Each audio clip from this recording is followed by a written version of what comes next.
Hello, hello. Oh, how are you? Hi, How's it going, everybody? Great to meet you. Lovely to great meet to you meet too. you. Yeah, Oh, congratulations on the success of the Mean One. We've just seen some stuff come up.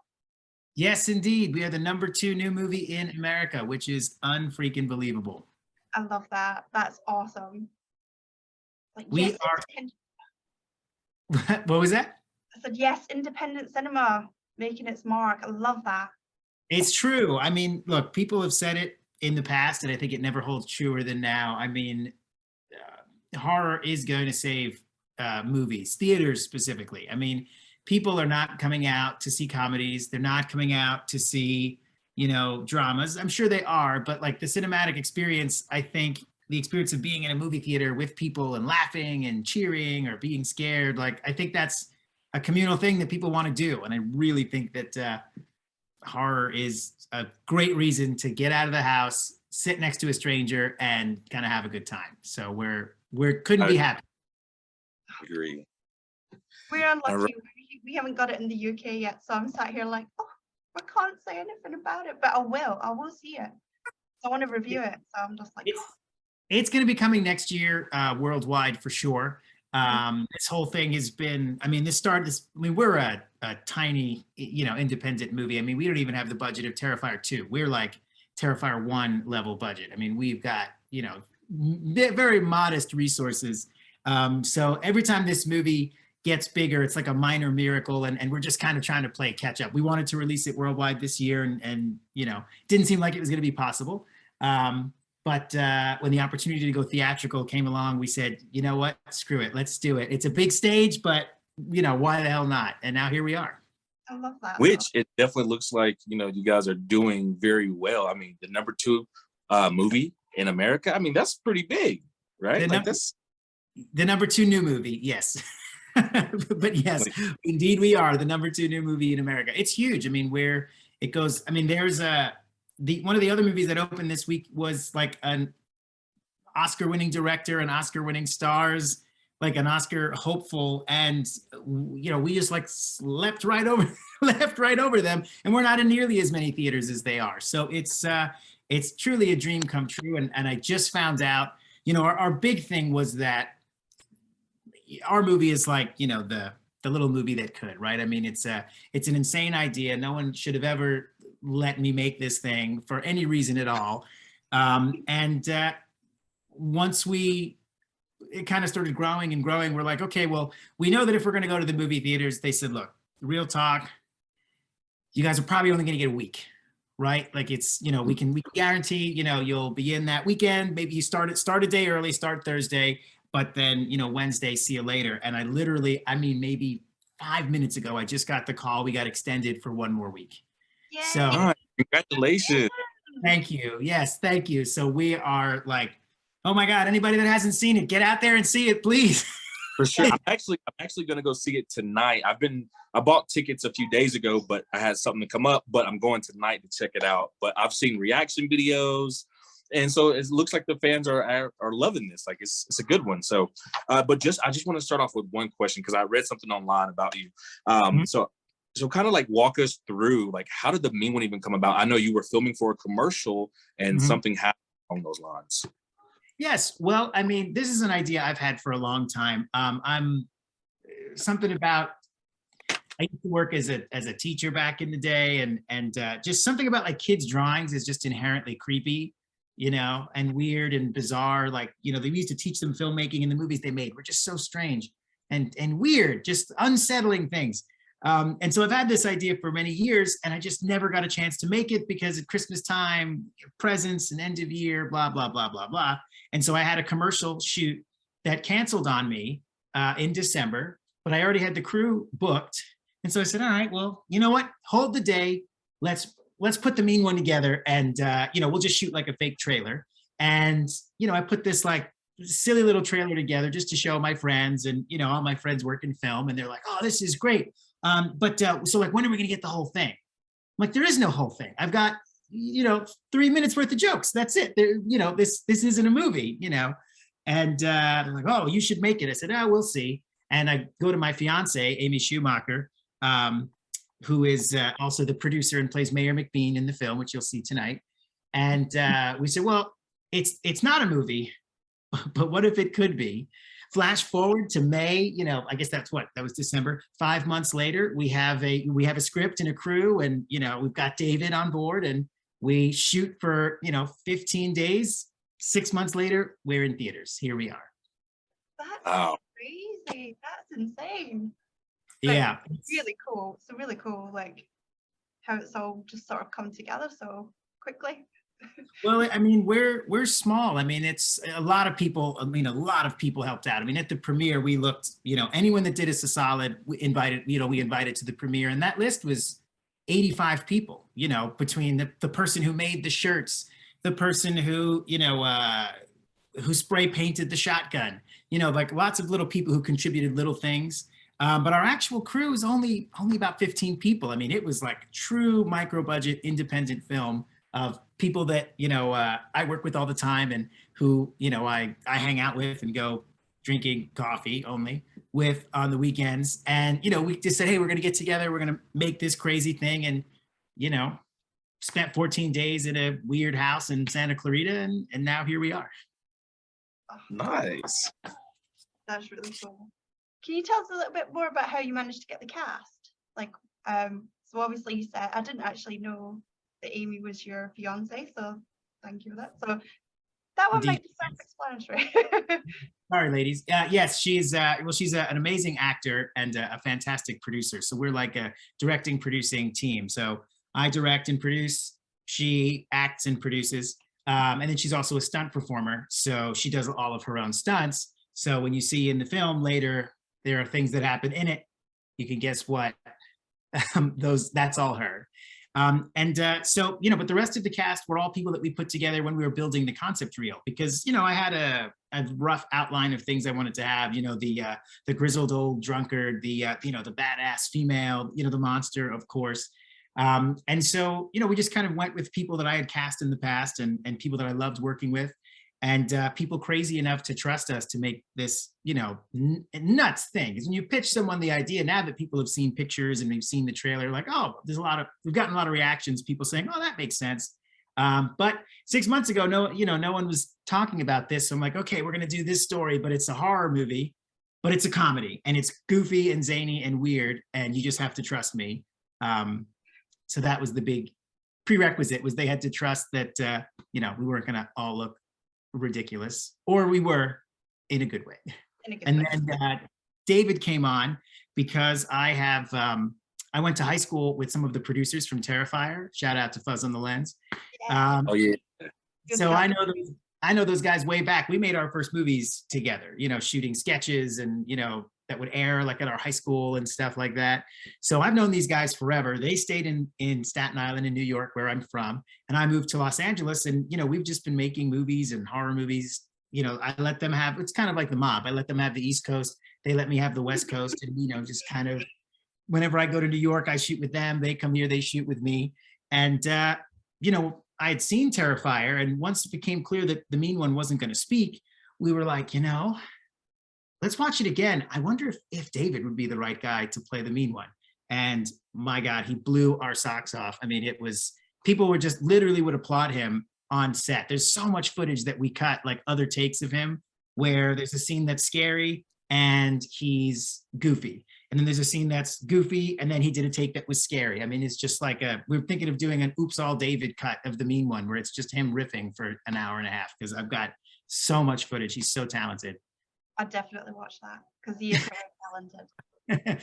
It's great. And, you know, watching him work under the makeup and seeing him kind of find his performance for the mean one, it was fun. It was a blast, because we planned the stunts, you know, the stunt, you know, if it's a hit or a drag or any kind of kill, we would plan those things out, but we would let him do the lead up to it and kind of let him, you know, work it out and have fun with it. So some of these big sequences, you know, the stunts are us, but the performance is all him.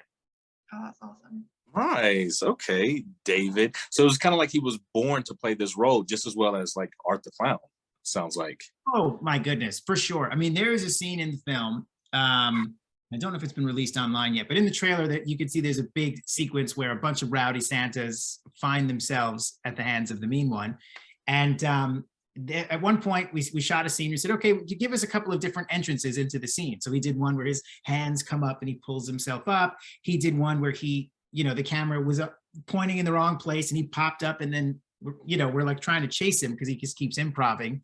And then at one point, and it did make it into the cut, he got up and then he like cracks his neck, but he made the sound effects with his mouth or something. So everyone on set was like, is he making his own sound effects? And we're like, yeah, that's David. That's just what he does. And those sounds made it into the movie. We didn't replace them. I said, I don't have the heart to do it. So his, like, some of the sounds that he makes are actually him. It's bonkers. Yeah, I definitely think it helps because he did it as like in theatre. He did as at the Grinch Stole Christmas. I've completely butchered that title. Yeah, he did the Grinch on stage for about 5 years, I think he did. So I think that's probably helped as well. I've never heard of that show. I don't know what that is. Oh, okay. Yeah, Montavious wrote to like you know about it, don't you, Montavious? Yes. Yeah. So what inspired you to even become a filmmaker? Well, for me, I'm honestly, it all comes back to Star Wars. I mean, just the magic of being maybe a little too young to watch those, the VHS tapes of the original Star Wars and New Hope, Empire Strikes Back, and just seeing a world where like anything was possible. It was tangible. It was real. It was, you saw the speeder bikes flying. You saw the creatures, and you're like, I mean, that's really there. How did they do that? It really was, a magic trick to me. And that just inspired me to like want to make movies that, kind of showed something different, something magical and otherworldly. And then the very first time I made a film, because I started as, doing little special effects and stop motion movies. But the very first time that I made a movie and showed it to a room full of people, and they laughed along, and they laughed and they cheered and they giggled because, of course, I'm 10 and I had cast, a Darth Vader who was 4'3", and it used all my family, and making people laugh and kind of bringing them that joy. I was addicted. I was hooked. I'm like, oh my God, I'm going to just keep doing this. And I've literally been making like funny, hopefully funny, but comedies and action films and genre stuff to kind of shake people up and make them laugh ever since. Nice. Okay, so kind of like walk us through, because I know you were in New York when you attended your film school. So what was that like, just being in school, learning how to, make movies? It was cool. It was really, really great. I mean, I was very, very fortunate that the high school that I went to, shout out to FBN, had a TV studio, but I was never really into the news. It was really a lot of like geared towards broadcast. So they gave me and some of my friends, including the Fuzz and the Lens guys, kind of a secondary desk, Studio B, where we were able to make sketches. And shooting like parodies of MTV shows and stuff that were on those trashy reality shows that everybody used to watch. And then hearing people laugh in homeroom, and then going from class to class and kind of seeing people, it's like, oh, it was really funny when, the big guy punched the little guy, whatever. Just kept feeding this addiction that I have to, kind of making people laugh and showing them something silly. So when I got to film school, it was actually kind of interesting because, I have an art degree, which anytime we make something silly, we're like, we've got a green monster, with fake teeth and claws, and we're spraying my friend in a cop outfit with blood. And I stopped for a second. I'm like, I went to art school for this. Here we are, but yeah, we go to art school, and it's kind of funny because there's a lot of people that, wanted to make their kind of artsy love letter to New York, or, their something that's maybe a little more high-minded. And I always just wanted to make action movies and do horror and, sci-fi and build my own little effects and stuff. So it was great because I got to connect with people and help them work on stuff that I would never see, and then, force them to like, okay, we're going to make blood. And they're like, oh, okay, have them get involved in whatever craziness I came up with. Nice. Okay. Scotty, do you have anything? Yeah, so I was just having a look before we came on. We see that you've got an upcoming movie. It's a zombie film. Can you tell us a little bit about that? Because I love it.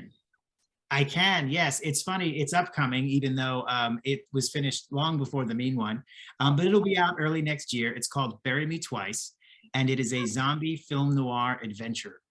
So it's basically, it takes place in Los Angeles in 1954, and it's the story of a hard-boiled detective who's like kind of washed up, who takes the case trying to find a missing girl. And it turns out that she's not dead. She hasn't been kidnapped. She's patient zero for the zombie apocalypse. So if he can figure out what happened to her and how this zombie apocalypse has started, then he'll be able to save the city and hopefully save himself. Yeah, that sounds awesome because I really love like zombie films. So when I read the little excerpt that I seen about it, I was like, ooh, okay. So I'm really interested in that one. And the So, whole yeah. thing was shot green screen, so it's like Sin City. So it's Oh, like nice. a live action comic book. So it's black and white, but it's got accents of red, and we built a 3D comic book version of Los Angeles and stuff. It's crazy. It's written by the same writers. It's another like adventure film. So it's got zombies in it, but it's not like a bummer. Sometimes The Walking Dead's kind of a downer. Yeah. And so this one's more like I really like horror thrillers, more like Gremlins and The Mummy with Brendan Fraser. That The Werewolf by Night I really dug. So I really like kind of the brighter, fun horror over something that's like hard to watch or sad. If it's a horror movie that I direct, someone's gonna survive and you're gonna feel good at the end. Like that's just that's how I get down. I'm sorry. No, there's all like a very degree of like horror movies in there. There's like the deep dark ones, the psychological ones.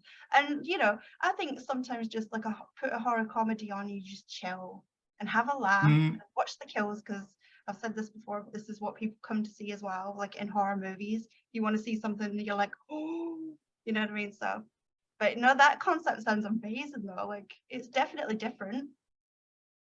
Thank you. Yeah, we're excited. It'll be out. The trailer hasn't been publicly released yet, but I can send it to you. But it'll be out early next year, and it's got some of the same cast members as the Mean One, and I'm excited. I'm excited for the world to see it. I'm trying to create a new kind of like the feel good horror movie. Hallmark horror is what some people have called the Mean One. Because it's got a love story and it's Christmas themed and it's not he's not chopping people up, like it's fun, it's funny.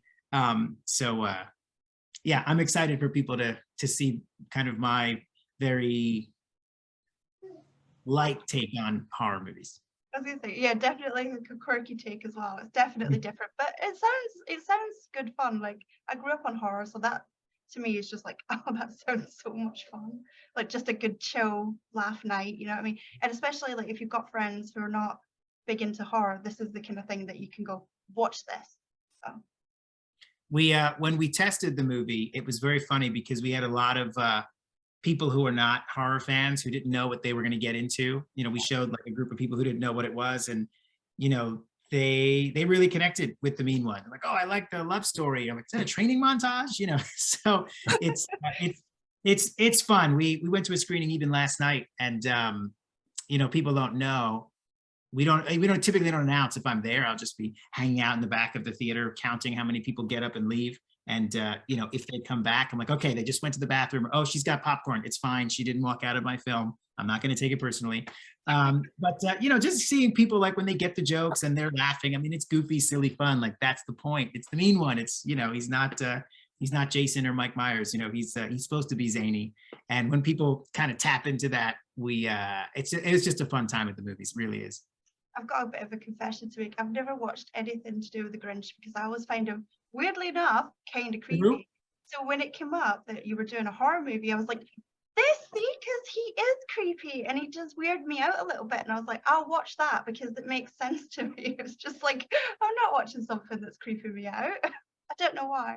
But I've never watched the Jim Carrey movie at all. Like, oh, he creeps me out. Him and Cat in the Hat, nope. Mm-hmm. We have had a bunch of people who were like, okay, so, but like the Cat in the Hat, you got to do that next, right? Because that design is messed up. And I'm like, one thing at a time. Let's finish with this one first, and we'll talk about it.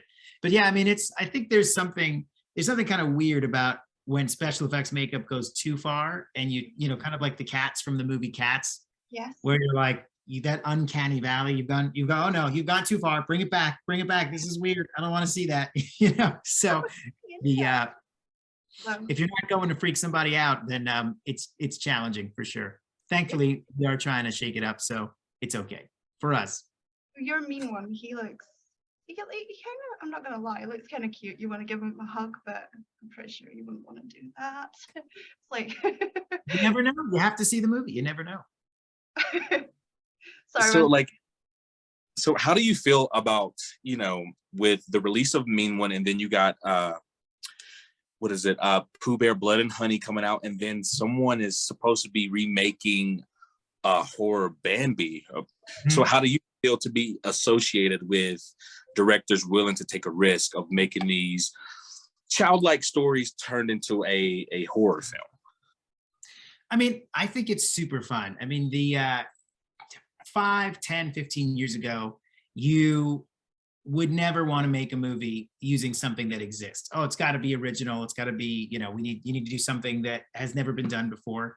But I really think that, you know, fan films, Star Wars really has always had, I mean, there have been Star Wars fan films since before you could shoot video. People have been making Star Wars fan films. And I really think that it's, if you love something, you know, you want to put your own spin on it, right? You know, there are drawings of Batman, but what would my drawing of Batman be? I mean, every time I see a stormtrooper dressed as a samurai, you know, or Batman as as like a detective from the, you know, the 1800s, I'm like, that is badass. That's awesome. You know, and there's only so many different ways that, you know, a studio or a big company can come up with to show us new versions, or maybe just the safe version of a thing that we like. So I don't know. I love the idea that people are taking these concepts that we dig and kind of turning it on its head, because, you know, you're not doing it because you don't like the thing. We're doing it because we love the thing. You know, we want to share our strange version with the world. So I'm all for it. I have another parody that I'm working on now that I can't talk about yet because they won't let me announce it, but it's definitely something you've heard of, and I'm super excited about it. So we'll see what happens next. If it's Snow White with the 7 dwarves, I'm definitely on board. Like, I want somebody to redo that one so bad. Like, I think it'd be kind of creepy and hilarious, you know, to have a horror Snow White. So I don't know. We'll see. Look, the fun thing is that for me, the most important thing is you don't want to just take the name and then do a regular slasher, right? So like if you come and see I haven't seen the other films, obviously, because they're not out yet, but the Mean One was, you know, written with a lot of love and respect for the characters. There's references to all kinds of stuff that both from the author, not just the story that it's based on, but other stories from that author. And I think that's just the one thing that I hope people do is, if you're going to go and riff on something that exists, I hope anyway, that you would use it, right? Do a play on words. I mean, I just saw the movie Troll. It's on Netflix now.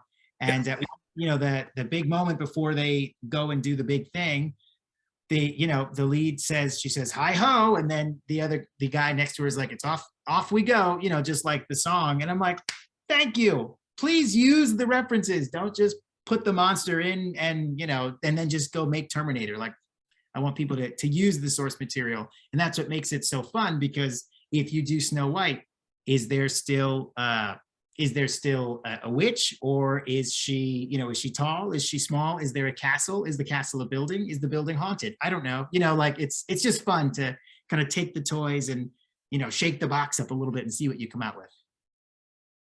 Yeah, I like that. And I'm sorry, I said Snow White and the 7 Dwarfs. That's Sleeping Beauty and the 7 Dwarfs. Correct me if I'm wrong. No, Snow White is the 7 Dwarfs. Yeah. Okay. I was like, Yeah.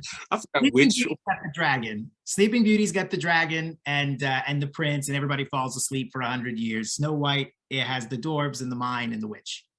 Okay, yeah, there we go. I was like, okay, I wanted to get it straight.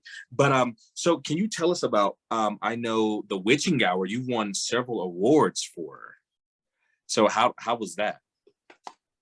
It was cool. I mean, I don't typically do dramas, you know, and but periodically people approach me with projects where like the script is really good, and you know, I'm like, okay, there's no magic, there's no sword fighting, no special effects, let me see the script. And then the script is so good that, I have no choice but to hop on board. And that's just like a 2-person like character drama that happens in one room where a couple is kind of falling apart and they think there's some cheating. And it was really, really fun because I told myself, okay, we're going to do this film, but I want to shoot it like a stage play.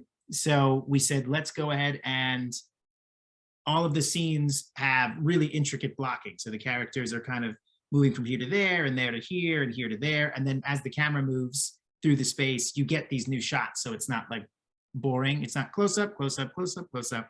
I think people really respond to it because their performances are really solid, but just like stealing every Spielberg shot, I'll watch it, Raiders of the Lost Ark on mute, and then I'm just like taking little notes and stuff and then try to carry them over into my little dramas. So I find a way to inject genre into everything that I do. Nice. Okay. And Scotty, you had anything? Yeah, so we did some like other digging, as you do, and we've seen Okay. that you were in a band. Is that or was in a band? Sorry. What was that about? Like, what kind of music did you do? Oh, that's dark. That is upsetting. Damn. Sorry. I thought that was buried. Yes, well, yes. Back in the day, I was part of an all-male singing group, whose name I will not say in the hopes of people not being able to figure out what it was called. But yes, we sang, we danced, and we caroled around the holidays. So I have used to sing at an airport. All I Want for Christmas Is You. I think I had to do, they would have us sing it every time a flight was delayed. And on December 23rd, you can guess how many flights are delayed. And they would drag us from terminal to terminal. And they're like, okay, do it again, do it again, do it again. So I know all of the carols with a JetBlue, I probably should, with a spin for the name of the airline. And the 12 days of Christmas get pretty silly when you start talking about bags and flights. That was not where I was expecting that to go, to be honest. Yeah, it's look, you're gonna pull on that thread. You got to be prepared for where it goes. Pandora's box. It's like, oh wow, that's not what I thought. I was expecting, like, don't know why. I was like, think it's probably going to be rock. No, we were an all-male, all-guy singing group. We sang, we danced. Yeah, it was embarrassing and funny and hysterical, and I love those guys, and it was great. But yeah, don't. Being an adult male, and well, I wasn't an adult at the time, but being in a boy band is an absurd endeavor, and one that I would highly recommend if for just a little bit of time. Oh, that's brilliant. I'm so glad we brought this up. I'm glad you're having fun, because I would not have wanted to talk about this given the choice, but it's all right. It's okay. Something to talk with a therapist about later. Thank you for that. You're welcome. You can take the last one, Montavious. Right. So I had two more on my end. So so Red, something about you had a scar on your forehead from you being a kid and getting into an accident. Can you tell us about that? I sure can. There was a dark wizard and I was a baby. No, it was, no, it just came from, we made so back when, I was in school, we used to shoot sketches and stuff all the time. And I've always this is kind of at the very beginning of YouTube. So we didn't have the YouTube University where if you were to Google how to, make a fight scene on YouTube, now you could watch that, no problem. But back when I started making movies, there weren't tutorials for this. YouTube was just kind of like silly videos of whatever, right? So there wasn't a lot of information out. And actually, I can tell you, I don't know if have you guys spoken to Mike Levy? I've spoke to Mike. I've interviewed him. He's an angel, yeah. Okay, so he's great. He punched me in the head, okay? He's supposed to be a bad guy. He took a swing, okay? And, when you do a fight scene, you're supposed to stack, right? So in theory, if you were really punching each other, you'd be this close. And when you punch, you'd hit the person, right? So if you do a fight scene, typically you stand apart like this. And when you go to punch, there's no wait for the hit, but it looks good from this side, right? No problem. Well, he stood too damn close and the man punched me in the head. And the worst part is that it didn't even look good. We watched the shot and it didn't even, the hit didn't even sell. I was like, we looked at the footage later. I'm like, well, at least the part where you really punched me in the face looks good. No, we used a different take. The one where he actually got me didn't even make the final cut. Like, thanks, dude. Oh, that's hilarious. Shout out to Mike Levy. One of these days, I'll get you back. Get him. I will. So just one last question from me. So also read too, within 6 months of moving to LA, you actually directed a movie and had great success. So a major company picked it up. Can you tell us about that as well? Sure. So the movie, it was called Never Leave Alive. I believe it's on, I think it's on Tubi now. And it stars the pro wrestler John Morrison, WWE superstar. I wanted to make kind of like my own adaptation of The Most Dangerous Game. It was an idea that I had when I was in college. But I said, okay, what if we, made the swords into knives and made the main bad guy, not a serial killer, but, less of a count and more of like an old general or whatever, and a survivalist. And it was my first feature. And, it's kind of like what we did here. We put a little team together and we shot it. And, because we had the wrestlers involved and the story was kind of cool, we were able to get it distributed like right before we had finished even editing it. And I was like, oh, this is great. I'm going to make movies from now on. Well, now here we are. And hopefully my movies have been getting better ever since. And congratulations on that too, as well. That's awesome, man. Thank you. Look, it's where, as much as I would love to make, someday make a Marvel movie or a Star Wars movie, doing it independent is where it's at, right? I think that, I'm part of a group called We Make Movies, and they have these values. And one of the values is, it's make the movie that you want to see and make the most of the resources you have, right? And so anytime someone's like, oh, I have this idea, but I don't have the money, I'm like, dude, just do it. Just do it. It's like where people who want to help you out. There's people who want to write. There's people who want to act. And, I just think that every story is valid. And who are you to say that your movie's not going to be good? So you should just go make it. Get your phone, get your friends, whatever it is. If you're like me and your friends just happen to own cinema cameras and, have a little too much free time on your hands, maybe you could make a mean one movie. I don't know. But it's cool. I love making independent movies. I love helping my friends out on their films. They come and help me out on ours, and we get to make stuff that nobody else is making. And I think that's super cool. Nice. It's really awesome. And if you're lucky, you just might end up in theaters. Because apparently that's my life now, which is nuts. But I get box office reports and they're about our film. That's like crazy. That's just crazy. I mean, I can't. I bet. It must be kind of mind-blowing, like, what's happening? Yes. It's still sitting in the theaters. I mean, and look, we made the movie really fast, right? I mean, we started shooting in May. It's in theaters now in December. I had to turn the movie over, not, 2 days before we put it in theaters. Like I had to turn the movie over in October. So, we took the movie end to end really, really fast. And there are definitely still some moments where I sit in the theater because I refuse to not go see it. And, if there's a room full of people and I'm like, oh, I hope they like it. Oh, I hope they like it. I wish the shot was better, and it just comes with it.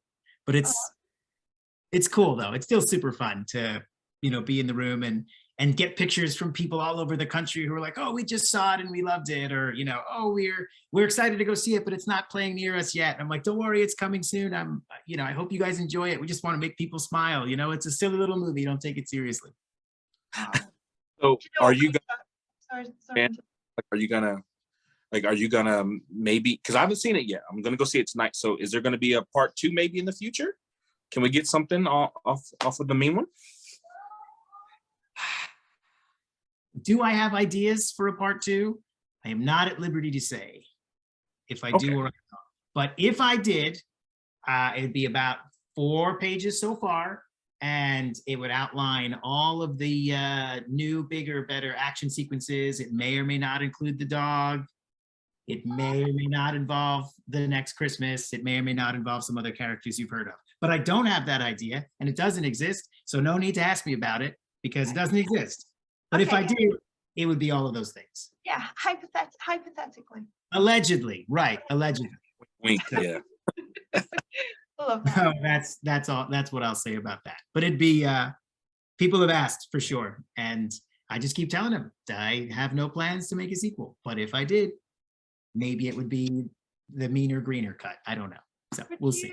maybe open that to an Indiegogo? Because they seem to be going really well for people. Like, would you potentially open it to make it bigger? I would. I mean, it's, the whole situation is, it's really all about what people want. If people want to see another one, or, if people like the direction we went, and, if they want to support independent filmmakers, then yes, of course. I mean, I think there's something just so awesome about, if you have an idea, you can present it to the world and say, hey, if you like this, then you can support it and we can make it. I mean, that's pretty great, right? I mean, the film is typically a business where you make the product and then you hope someone will buy it. And with Indiegogo and crowdfunding, you could say, we want to make this product. Will you pre-buy it and help us out? I mean, that's fantastic. And then everyone's on the journey and they're along with you and they want to see you succeed. And, you can really invest. I mean, I've helped kickstart widgets, like little camera doodads, where I'm like, that's cool. If you make that, I would buy it. I'll pay for it now. I mean, it's great. So I don't know. I can't say yet what we would do with it, but you are not the first person to ask that question, and I definitely don't have any ideas, and that's all I'll say about that. Okay. No problem. Sorry, I'm asking all the probing questions now. I'm like, oh, what would you do? Good. Hey, look, you've already gone over the boy bands. It's not going to get more probing than that. Yeah. Wow. Bless you. But thank you so much for talking to us, though. It's been great. No problem. No problem. And you actually, again, this happened maybe 5 minutes ago. You were the first people to find out the movie is going to be back in theaters this weekend, which we are just absolutely ecstatic about. So thank you for going to see it. And you'll get your chance once it comes to the UK. But we really just want to get the word out there that it's a fun time at the movies. And we hope people will go, because apparently we're going toe-to-toe with a sequel to the biggest movie of all time, which is fine. But my goal, my great hope is that the Mean One is around for Christmas. So depending how we do this weekend, that'll decide if, we're still around the next week. And yeah, we just need people to come out and support indie horror and comedies, because it's funny. Please don't take this movie seriously. No. We are definitely on board. That is awesome. I think you're definitely going to be a household tradition when Christmas back around next year. So, Oh, he's gone. Oh no! I'll let him back in. He was But just yeah, about to pay us a compliment. That was going to be great. I know. I was like, oh no.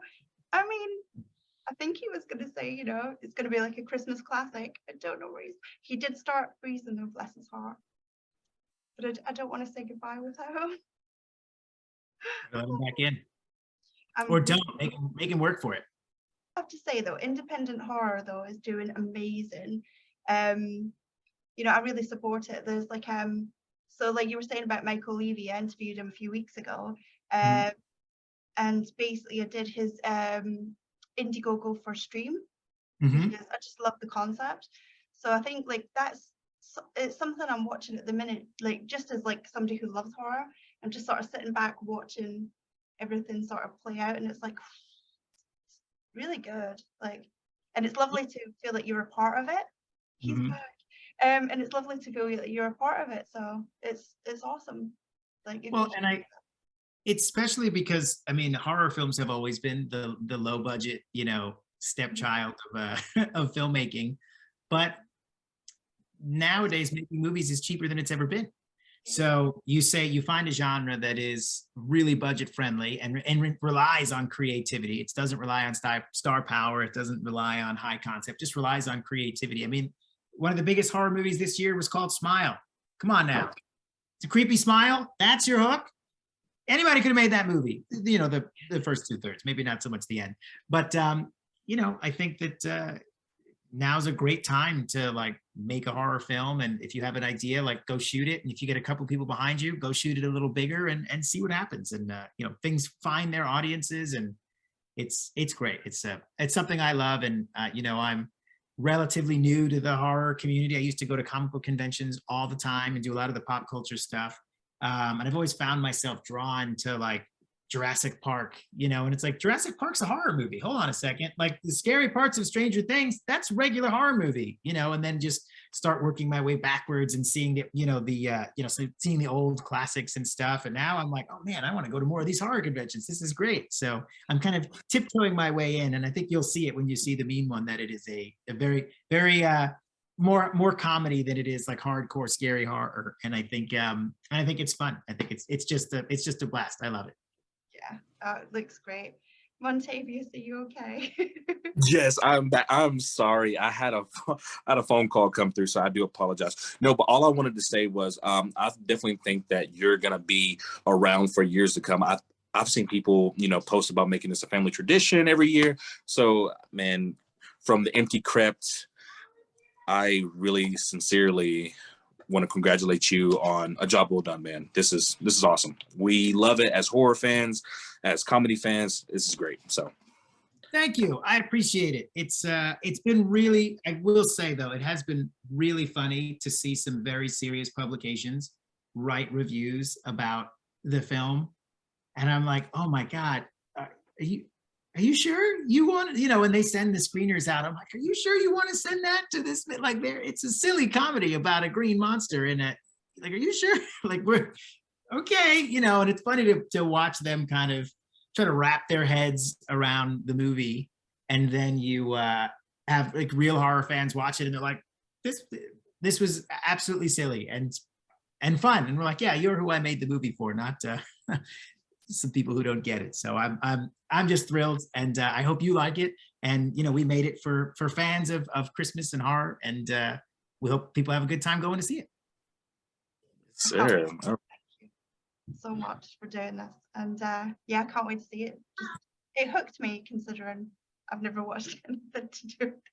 I love it. Well, I'm glad we'll be at the first movie of this type for you to see. So hopefully you dig it. And as soon as I know when it's going to be available in the UK, I'll definitely let you know. Thank you so much.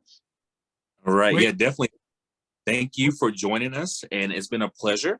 And we don't wish to keep you any longer. We know you're very busy, and please enjoy your success. So without further ado, we'll let you be. And again, congratulations on a job well done. Thank you so much. Have fun at the movie. Ping me. Let me know if you liked it. Yes, sir. Will do. Thank you. Take care. All right. Bye-bye. Bye.